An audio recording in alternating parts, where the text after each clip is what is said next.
Political resistance to the PGA Tour's merger with the LIV Tour, which is supported by Saudi Arabia, is rising in the United States amid indications that the transaction would spark a conflict between the monarchy and significant political interests in Washington. Two separate Senate investigations into the proposed merger, which also involves the DP World Tour, formerly the European Tour, were both started this week. Additionally, the Senate Finance Committee chair has now threatened to introduce legislation to revoke the tax-exempt status of the Saudi Arabian state-backed fund. Ron Wyden, the Democratic chair of the Finance Committee and one of the harshest critics of Saudi Arabia on Capitol Hill, wrote in a letter to the PGA's management, "The PGA Tour's involvement with the PIF, Saudi Arabia's public investment fund, raises significant questions about whether organizations that tie themselves to an authoritarian regime that has consistently undermined the rule of law should continue to enjoy tax-exempt status in the United States." The PGA Tour's commissioner, Jay Monahan, and chair,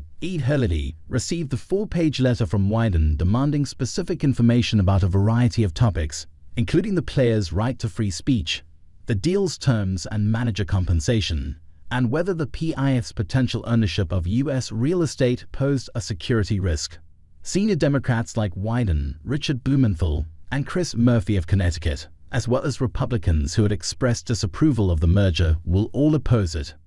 The PGA LIV merger, according to a Saudi specialist and frequent critic on U.S.-Saudi ties, is an example of bin Salman's strategy of leveraging limitless resources to bully his way to a place at the table.